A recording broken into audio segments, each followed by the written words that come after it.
Hello, my name is Jitka Metelkova and I work at KU Leuven on solutions to improve the quality of parts made by laser powder bed fusion. And then this work focuses on the quality of up-facing inclined surfaces. After a brief introduction, I will talk about our hybrid laser powder bed fusion setup. I say hybrid because we have two lasers, a continuous wave laser and a pulsed laser. And this way we can combine laser powder bed fusion and laser ablation. Then I will talk about our results. There is a first part that concerns a study of shock waves and their laser-induced shock waves and their impact on the surrounding powder. And then we will use these laser-induced shock waves to improve the quality of up-facing inclined surfaces. As you can see here on the right side, up-facing inclined surfaces suffer from high surface roughness.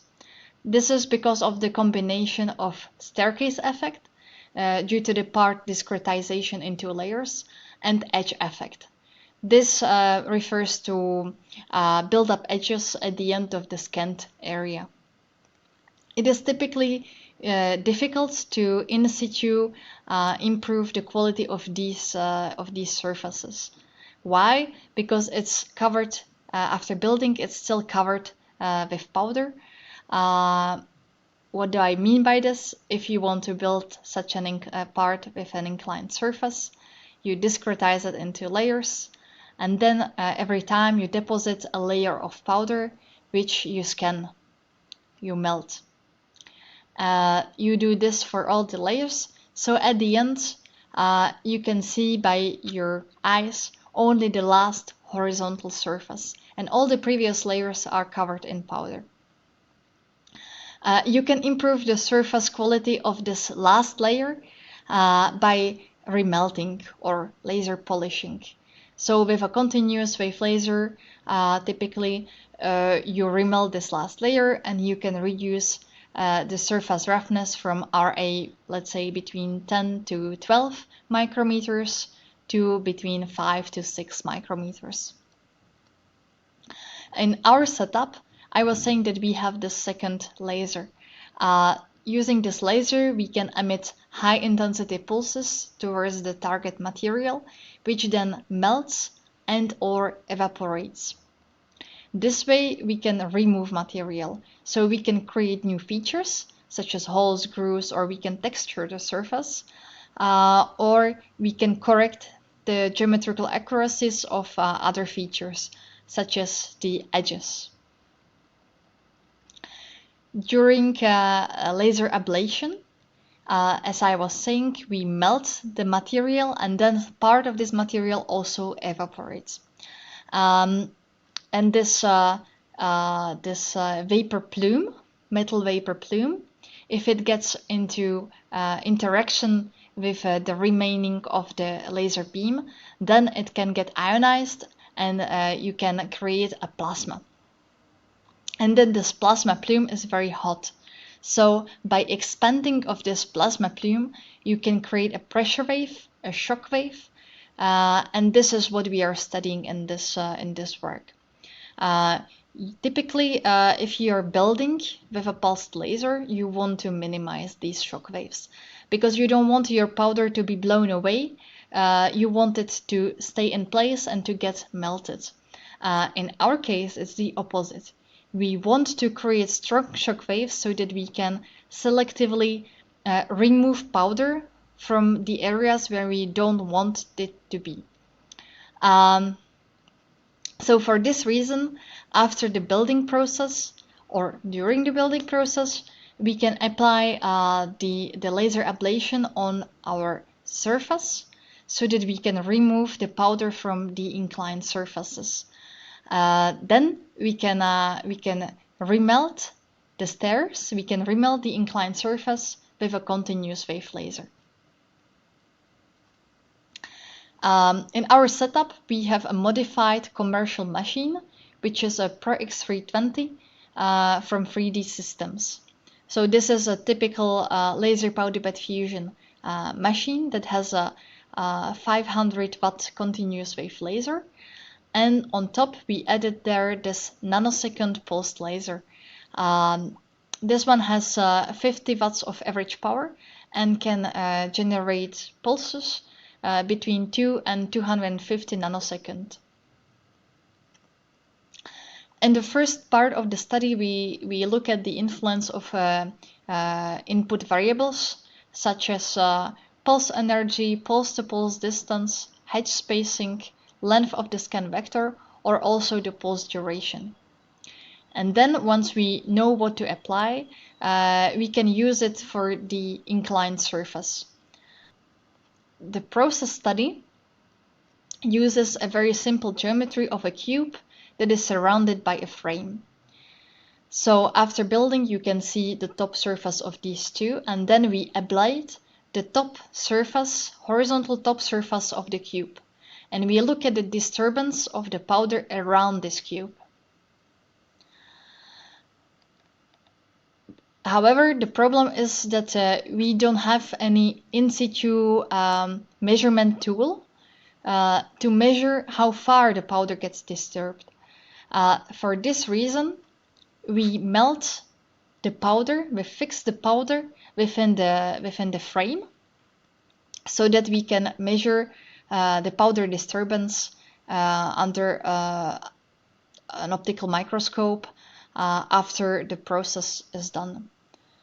So that we have this kind of sample with this very solid cube in the middle and very solid frame around it, and in between you have this fragile structure of a fixed powder bed. So this we can measure. We are measuring in the direction perpendicular to the gas flow, and we can then assess the inner and outer disturbance length. I would like to detail a little bit more the analysis method. So we define the reference line as the line linking the frame surface and the part surface, which then gives us also the part edge at the intersection of these with the part 3D data. We can also distinguish the undisturbed powder bed, which is a little bit lower, typically about 100-150 micrometers lower than the reference line, because the powder during its fixation, it sinks down a little bit. And then this gives us the value of meltdown because the powder sinks down. And at the intersection of the second reference line with the mean profile, we have this point number 2, and then the inner disturbance length is the distance between the point number 1 and point number 2. We also tried different fixation methods, so different combination of power and speed parameters, but actually this inner disturbance length was varying only a little. So we consider it to be stable enough for our kind of analysis. We ran also a process repeatability test. So we built these 9 parts over the 90 by 90 millimeter base plate, and we ablated these 9 parts in the same manner. And you can see that the inner disturbance length was 3.4 millimeters with a standard deviation of 140 micrometers, which is lower than 5% of process variability. And this is completely acceptable for our kind of study. So we could see that the disturbance is increasing with pulse energy and increasing with decreasing pulse distance, pulse to pulse distance. The head spacing has a little influence for small head spacing, but then if the head spacing gets too high, the disturbance drops, and the scan vector length does not seem to influence significantly the disturbance length. We also ran a Taguchi design of experiment study for pulse-to-pulse distance, pulse energy, and pulse duration. For the first two, we could see a similar behavior as for the previous, for the graphs on the left side.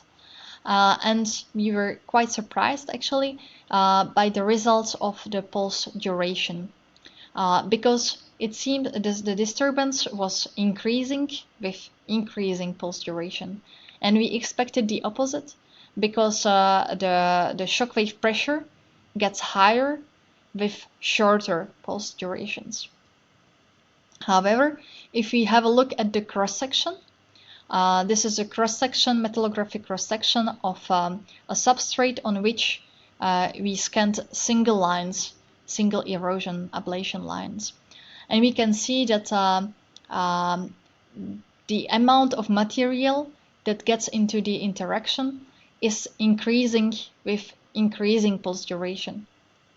So this would explain the disturbance, the increasing disturbance. More ablated material means bigger plasma plume that can then create larger shock waves. So based on this study, we selected the pulse-to-pulse distance of 5 micrometers and the pulse duration of 30 nanoseconds as the optimal ones. And we used the pulse energy of 420 microjoules, which is getting closer to machine limits in order to optimize the shockwave efficiency. So, application to a real case. We first built the parts by laser powder bed fusion. You can see here the geometry of the part that we are looking at. This part has a horizontal surface, which then goes into a 5-degree inclined surface. So after building, you see only this horizontal surface, of course, because the inclined surface is covered by a loose powder. As a second step, we need to remove the powder using the laser-induced shock waves. So you can see here. So then we can proceed to in situ remelting of these inclined surfaces.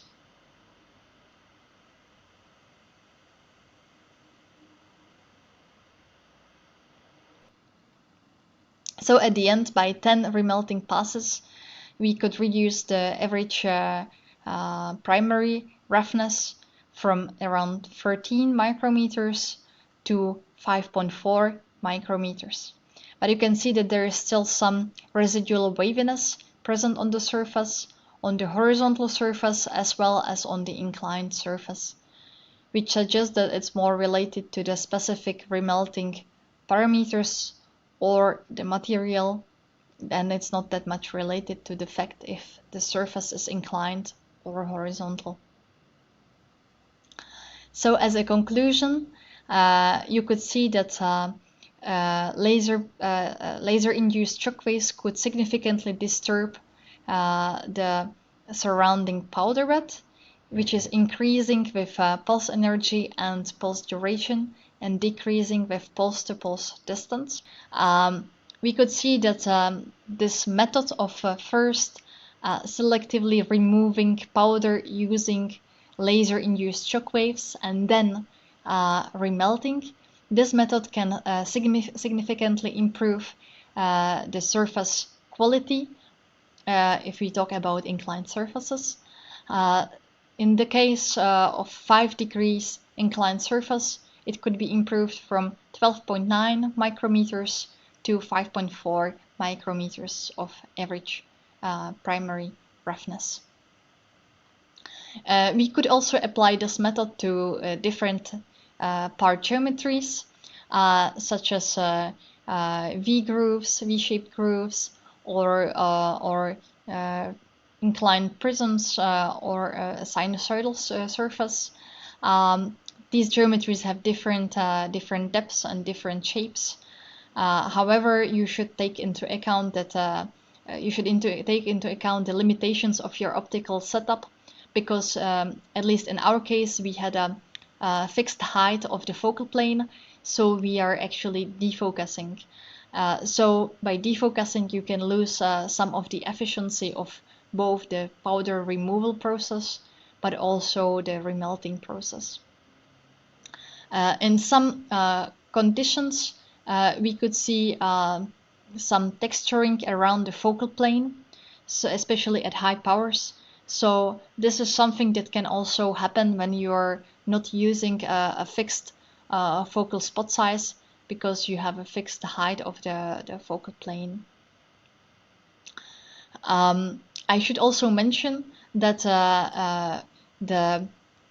the powder removal process should be first optimized before proceeding further for the remelting process, because if there is still some powder lying on the surface, then this powder will get actually melted and attached to the remelted surface, and can create these free-form structures that are not a desired feature on a remelted surface. Yeah, here you have a detailed view on these free-form structures. So this was all from my side. I would like to thank my colleagues from KU Leuven, and I would like to thank you as well for listening till the end of my presentation. And if you have any questions, feel free to contact me, and I would gladly answer all your questions or comments or whatever. Thank you.